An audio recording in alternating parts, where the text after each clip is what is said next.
हाँ जी, good morning to all of you for a digital class.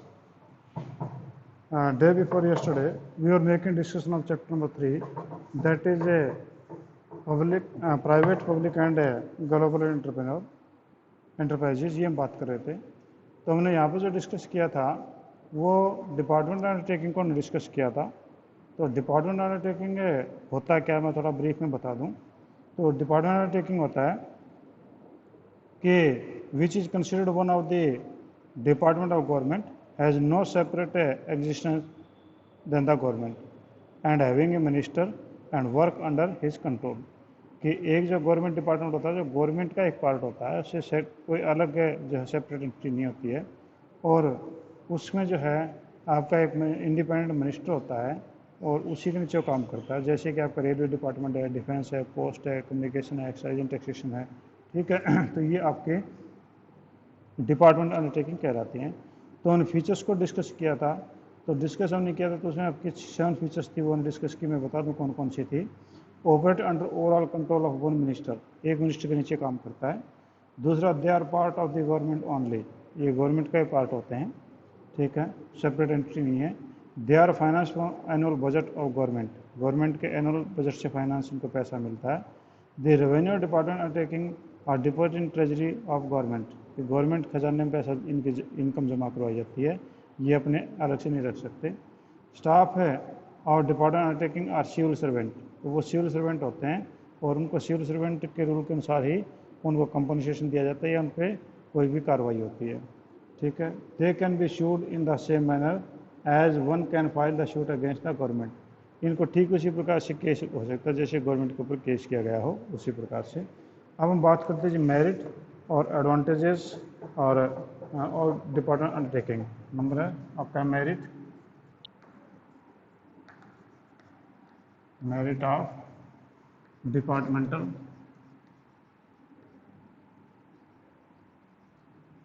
Undertaking.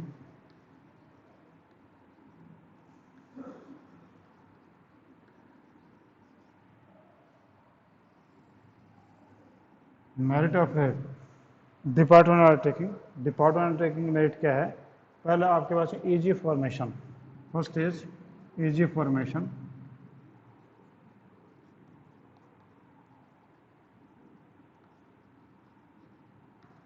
इसकी formation जो काफ़ी इजी होती है, means there is no legal formality, there is no anything.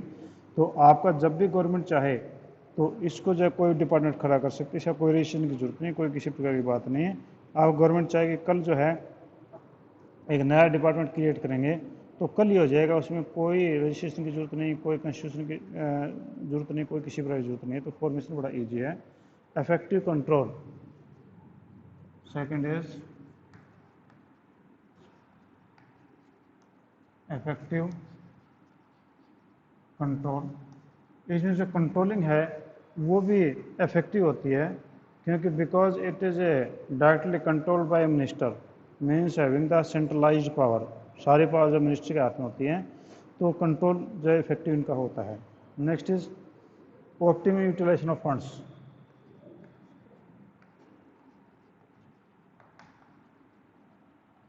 Optimum utilisation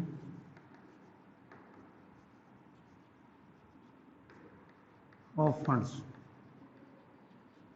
funds का जो है ऑप्टिमम यूटिलाइजेशन इसके अंदर हो जाता है क्योंकि आपका प्रॉपर जो फंड्स हैं उनको यूज किया जाता है. उसमें मिनिस्टर सेक्शन से होते हैं, डिफरेंट सेक्शन होते हैं, बजट होता है और उनकी अकाउंटिंग होती है, उनकी ऑडिट भी होती है. ठीक है. यानी आपके जो है जो भी एक्सपेंस होगा वो आपके मिनिस्टर सेक्शन से होगा, यानी मिनिस्टर उसको अनुमति देगा या हेड उसको अनुमति देगा तभी होता है. उसके बाद में उनके अकाउंटिंग और ऑडिट का काम भी होता है कि कोई गलत काम तो नहीं हो गया. Next is accountability.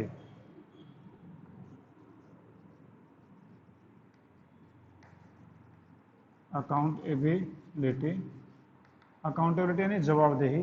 तो इसके अंदर जो है जवाबदेह होता है कि डायरेक्टली पार्लियामेंट इसको कंट्रोल करती है.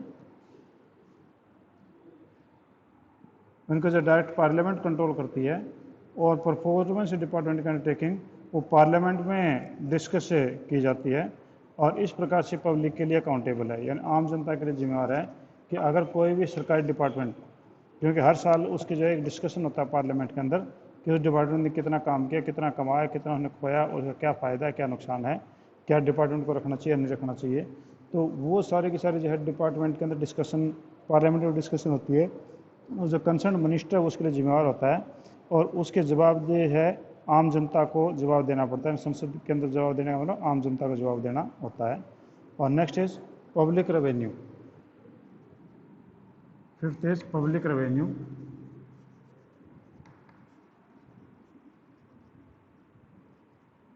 पब्लिक रेवेन्यू यानी जो रेवेन्यू होता है वो सीधा का सीधा गवर्नमेंट के अंदर ट्रेजरी में जमा करवाया जाता है। इसका ये है कि इससे जो गवर्नमेंट के रेवेन्यूज़ यानी इनकम बढ़ जाती है। तो आप जो इसमें ये नहीं कि डिपार्टमेंट का खुद का अपने अकाउंट में जाएगा, नहीं, ये सारा सारा सरकारी खजाने में पैसा जाता है। नेक्स्ट है सीक्रेसी।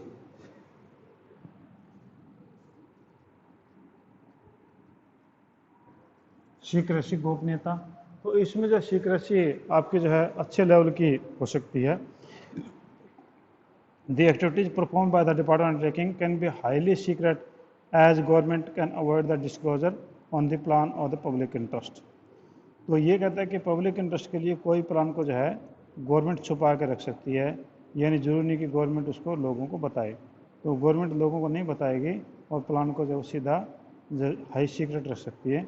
जिस प्रकार से पाकिस्तान के अंदर जो है हमारा सर्जिकल स्ट्राइक हुआ था, तो वो हमारे मिलिट्री डिपार्टमेंट ने किया था, जो मिनिस्ट्री ऑफ डिफेंस उसने किया था। तो उसने किया था तो किसी को नहीं बताया गया, कुछ ही लोगों ने जो पता था और किसी को बताने की जरूरत भी नहीं थी। और वो जो पब्लिक इंटरेस्ट के अंदर उन्होंने ऐसा एक्शन लिया, उसके बाद लोगों को क्लैरिफिकेशन भी नहीं दी कि हमने कैसे किया, किसने किया, क्यों किया। तो ऐसा कुछ भी नहीं है, कोई जवाब मांग भी नहीं सकता है। तो ये आपकी सीक्रेसी के अंदर काफ़ी ज़्यादा होती है। तो ये कहता है कि इसलिए ये ज़्यादा से ज़्यादा सेंसिटिव एरियाज़ के अंदर जिस प्रकार के डिपार्टमेंट बनाए जाते हैं, जिस प्रकार से आपका डिफेंस का है या आपका एटॉमिक एनर्जी का है, ठीक है, इस प्रकार की जगह पे ये होते हैं। ठीक है, तो आपके ये जो हैं मेरिट्स थी, यानी क्या फ़ायदे थे। तो आपका मेरिट ऑफ है डिपार्टमेंट ऑफ टेकिंग के ये 6 प्रकार के मेरिट थी। तो गवर्नमेंट जो डिपार्टमेंट ऑफ टेकिंग, तो आप समझ ही गए होंगे कि जो कि सरकार के सीधे जो डिपार्टमेंट होते हैं, जिनके ऊपर सरकार का सीधा नियंत्रण होता है, जिनका एक मिनिस्टर होता है, तो वो आपके क्या रहते हैं, गवर्नमेंट डिपार्टमेंट। ठीक है, तो ये रेलवे हो गया, डिफेंस हो गया, आपका एक्साइज एंड टैक्सेशन हो गया, पोस्ट एंड टेलीग्राम हो गया।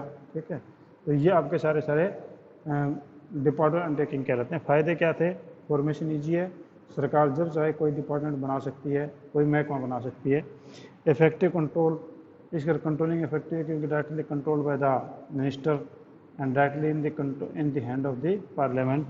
और ऑप्टिमम यूटिलाइजेशन ऑफ फंड्स, इसमें जो भी फंड्स हैं उनका यूटिलाइजेशन सही होता है, क्योंकि मिनिस्ट्रियल जो सैंक्शन होती हैं, जो मंत्रालय जो सैंक्शन करता है कितना पैसा हमें खर्च करना है, और उसके बाद में उनके अकाउंट भी रखे जाते हैं, उनका ऑडिट भी किया जाता है, सारी चीज़ें की जाती हैं। तो आपका ऑप्टिमम यूटिलाइजेशन ऑफ फंड्स होता है।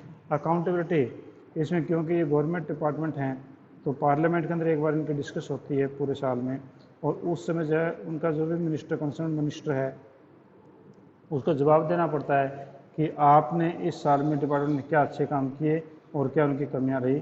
तो इस प्रकार से पार्लियामेंट को जवाब देना इन्हीं पब्लिक की अकाउंटेबिलिटी कहलाता है, यानी आम जनता को जवाब देना कहलाता है। ठीक है जी। पब्लिक रेवेन्यू, इसका जो भी इनकम आती है वो सारी की सारी पब्लिक के अंदर जमा, खजाने में जमा की जाती है। ठीक है, यानी इस पैसे को डिपार्टमेंट अपना पैसा नहीं मान सकता है।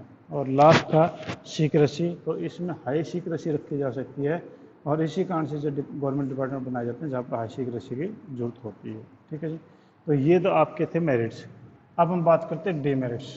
ठीक है, लगता तो ऐसा कि गवर्नमेंट डिपार्टमेंट सारे सही हैं एकदम से, पर आप देखते हैं गवर्नमेंट डिपार्टमेंटों में जितना आज के टाइम में करप्शन है, और जितना आज के टाइम में डेट लतीफ़ी है, और जितना आज के टाइम में ब्यूरोक्रेसी है, वो आप सभी को पता ही है कि जल्दी से गवर्नमेंट डिपार्टमेंट से कोई काम कराना इतना आसान काम नहीं होता है। तो कौन कौन सी कमियां हैं, पहला आपके पास में है इनफ्लेक्सिबिलिटी। तो आपके डीमेरिट्स हैं, first is inflexibility.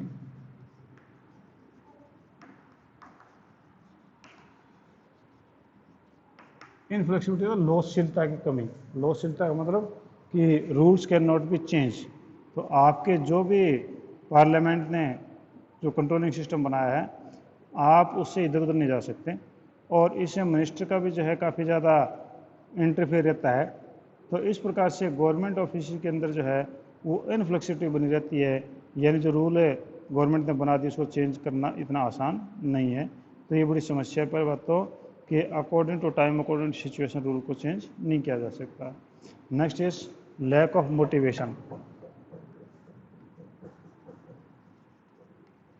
Lack of motivation. Motivation होता है अभिप्रेरणा। अभिप्रेरणा मतलब इंसेंटिव। तो इसके अंदर जो है आपकी सबसे बड़ी कमी ये है कि डिपार्टमेंट अंडरटेकिंग है no power to utilize the revenue. क्योंकि आपके डिपार्टमेंट अंडरटेकिंग में जो रेवेन्यू आता है वो डिपार्टमेंट के पास में नहीं आता, बल्कि वो गवर्नमेंट ट्रेजरी के अंदर जमा होता है। तो इसलिए यहाँ पर प्रॉफिट या लॉस का तो कोई मामला ही नहीं होता। और जब तक प्रॉफिट या लॉस की बात नहीं होगी तो उसका डायरेक्ट रिलेशन नहीं हो पाता, क्योंकि कोई आदमी काम तब करता है जो उसको कोई प्रॉफिट दिखाई दे। अब यहाँ पर कोई प्रॉफिट नहीं दिखाई देता, तो इसका यह है कि यहाँ पर एम्प्लॉयज़ जो हैं उनको जो है अपना काम करना ही होता है, वो अपनी बेस्ट एबिलिटी तक काम नहीं करते, क्योंकि उन लोगों को तनख्वाहें मिलनी है और कुछ नहीं मिलना होता। अगर प्राइवेट बिजनेस होता तो उसके अंदर उनका प्रॉफिट बढ़ता तो वो लोग ज़्यादा काम करते। ठीक है जी।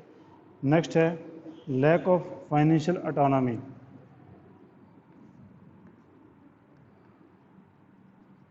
Lack of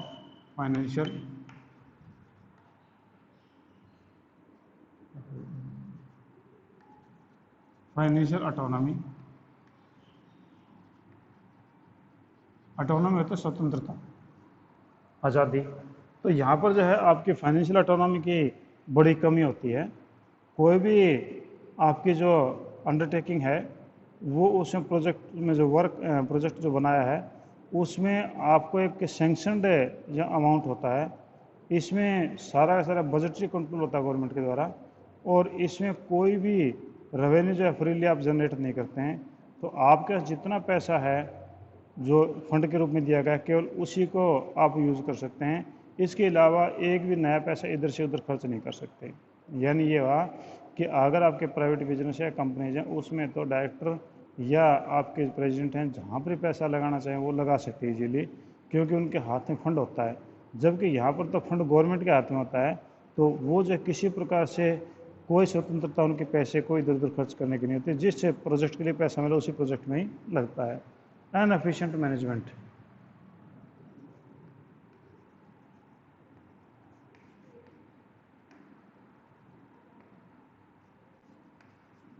inefficient management. और नेचुरली ये गवर्नमेंट डिपार्टमेंट हैं और इनका मिनिस्टर होता है हेड। अब वो हेड जो होता है मिनिस्टर, तो नेचुरली हम कह सकते हैं कि एक हेड तो जो है अनपढ़ आदमी भी हो सकता है, मिनिस्टर एक अनपढ़ भी हो सकता है। तो यहाँ पर जो है मैनेजमेंट जो है वो कोई खास नहीं होता है।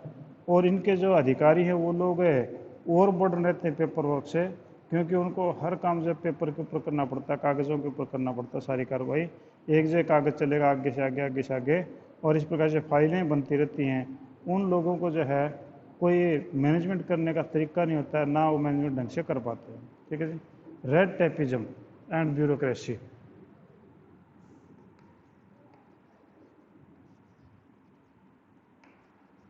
रेड टेपिज्म, ये रेड टेपिज्म जो है वो क्या होता है? रेड टेपिज्म में किसको हम कहेंगे? रेड टेपिज्म का मतलब होता है लाल फीताशाही या ब्यूरोक्रेसी भी कहें इसको। तो रेड टेपिज्म होता है क्या? पहले तो ये बात हो, लाल फीताशाही होता क्या है कि आपके दफ्तरों में जो देखोगे आपकी जो फाइलें हैं उनके चारों तरफ एक रिबन बंधा होता है ताकि उसमें कागज़ ना गिर ना जाए इधर से उधर। तो आपका जो है हर फाइल के ऊपर एक लाल रिबन बंधा होता है। तो उसमें अधिकारी लोग क्या करते हैं कि फीता बांध के रख देते हैं, बस उठाते नहीं इस फाइल को। अब वो कहेंगे फाइल है वो काम हुआ, बोले नहीं वो तो लाल फीते में बंधा पड़ा है, यानी लाल फीते के अंदर बंधा हुआ, उसको बाहर नहीं निकाला गया काम को। तो ये रेड टेपिज्म कहलाता है। तो आप देखो दफ्तरों के अंदर जो है आपके जो हैं ज़्यादातर फाइलें वो यूं ही पड़ी रहती हैं कई दिनों तक। उसमें जो है इतनी ज़्यादा फॉर्मेलिटीज़ होती हैं कि उन फॉर्मेलिटीज़ को पूरा करते करते उस वर्क का जो है वो चीज़ ख़त्म हो जाती है। तो यहाँ पर किसी प्रकार का इनोवेशन या बोल्ड अप्रोच या इमीडिएट एक्शन नाम की कोई चीज़ नहीं होती है। तो इस प्रकार से ये एक सबसे बड़ी कमी है कि यहाँ आपका रेड टेपिज्म होता है, यानी कि यहाँ पर जो आपकी लाल फीताशाही ज़्यादा काम करती है। ठीक है, तो अगर हम चीज़ों को देखें तो हमें लगता है कि हाँ ये गवर्नमेंट डिपार्टमेंट से ज़्यादा काम के नहीं है, पर इसका मतलब ये भी नहीं कि काम के नहीं है, कई जगह काम के भी होते हैं, क्योंकि जहाँ पर हाई सीक्रेसी जरूरत है, देश की सुरक्षा का मामला है, ऐसी चीज़ों में ज़रूरी भी होती हैं। तो ये कमियाँ तो ठीक की जा सकती हैं। ठीक है, तो कौन कौन सी कमी थी? नंबर 1 आपके पास थी जी इनफ्लेक्सिबिलिटी, कि यहाँ पर जो इनफ्लेक्सिबिलिटी है या फ्लेक्सिबल नहीं होता है। ठीक है, यानी कि कोई फैसला किसी रूल को चेंज नहीं किया जा सकता जल्दी से। पार्लियामेंट ने जो रूल एंड रेगुलेशन बना दिए केवल वही आपके यूज़ होंगे। सेकेंड है lack of motivation, there is no direct motivation, means the revenue generated by these departments are directly deposited in the government treasury and having no part of profit share is there. It means the department has no direct motivation. उनको profit तो मिलता नहीं है, department तो पैसा कमा नहीं सकता, वो तो सीधा सीधा पैसा गवर्नमेंट में जाता है। ठीक है, lack of financial autonomy, there is a lack of autonomy in the financial, means the funds released by the minister that will be only made the expenditure on the particular project, and if the officers requires any more things, then they have to got the sanction from the minister. It means there is a not autonomy, कोई अधिकारी चाहे कितना बड़ा है वो अपने आप से कोई काम नहीं कर सकता, उसको जो है सरकार से परमिशन लेनी पड़ेगी, तो इसलिए ऑटोनॉमी कम है। अनएफिशिएंट मैनेजमेंट, अब यहाँ पर जो मैनेजमेंट जो अनएफिशिएंट रहती है, यहाँ मैनेजमेंट जो कोई ज़्यादा बढ़िया नहीं होती, क्योंकि अनपढ़ जो लोग हैं वही इसको चलाते हैं, यानी मिनिस्टर अनपढ़ ही मानते हैं। उसके बाद में जो नीचे अधिकारी लोग IAS हैं, दूसरे लोग हैं, अब वो ओवरबर्डन रहते हैं बेचारे, उनके पास में काम इतना ज़्यादा हो जाता है कि everything should be on the papers and they indulge every time in the paper work only. तो उनका काम इतना बढ़ जाता है कि क्लर्क से लेकर के अधिकारी तक सारे कागज़ों के अंदर चिपके रहते हैं, उनका काम पूरा नहीं हो पाता है। And next is that is red tapism, यानी यहाँ पर काम की जो है वो काफ़ी देरी हो जाती है, इसमें हर चीज़ फाइलों के अंदर रहती है।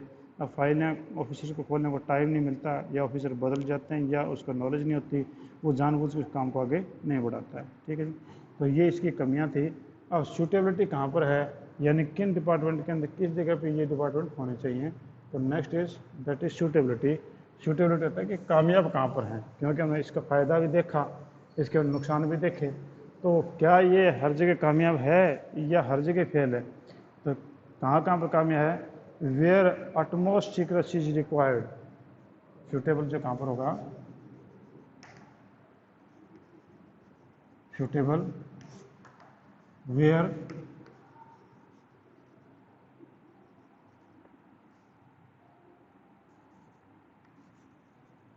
utmost secrecy is required, जहाँ पर जो है अटमोस्ट सीक्रेसी की रिक्वायरमेंट होती है, जैसे कि डिफेंस हो गया, रक्षा मंत्रालय हो गया। Where government control is necessary,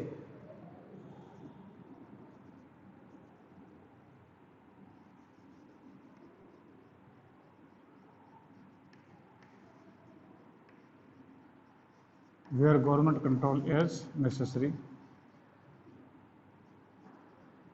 जहाँ पर गवर्नमेंट कंट्रोल नेसेसरी है, जैसे ब्रॉडकास्टिंग हो गया, यानी आपका दूरदर्शन हो गया या रेडियो स्टेशन हो गए, जहाँ पर कि एक के बाद के कुछ का कुछ हो सकता है, जहाँ पर कंट्रोलिंग की जरूरत है, तो वो वहाँ पर भी ये कामयाब है।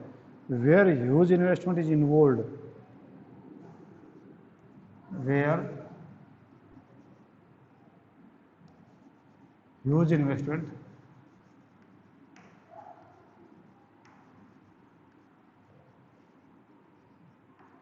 ह्यूज इन्वेस्टमेंट इज रिक्वायर्ड, जहाँ पर बहुत बड़ी इन्वेस्टमेंट की जरूरत होती है वहाँ पर भी ये ज़रूरी होता है, जैसे कि एयरक्राफ्ट हो गया, आयरन स्टील हो गया। ठीक है, और undertaking is a source of revenue of revenue, ये अंडरटेकिंग जो सोर्स ऑफ रेवेन्यू है, सोर्स ऑफ रेवेन्यू,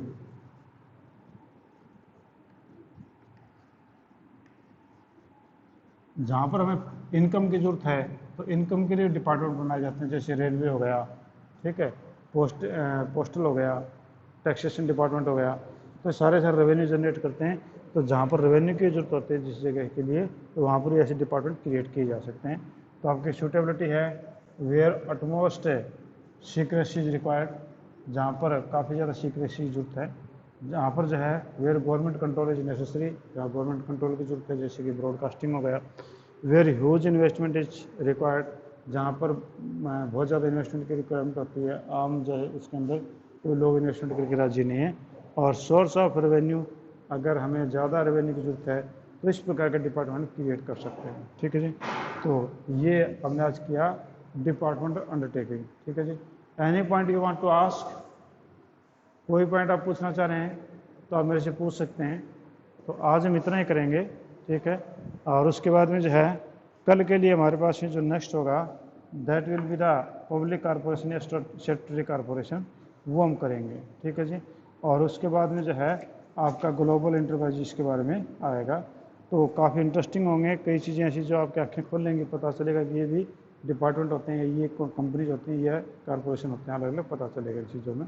ठीक है जी, any point you want to ask आप मेरे से पूछ सकते हैं, आपके पास में फ्री टाइम है पूछने के लिए।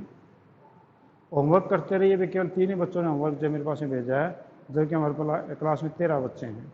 ठीक है, सो ठीक है जी, thank you, have a nice day.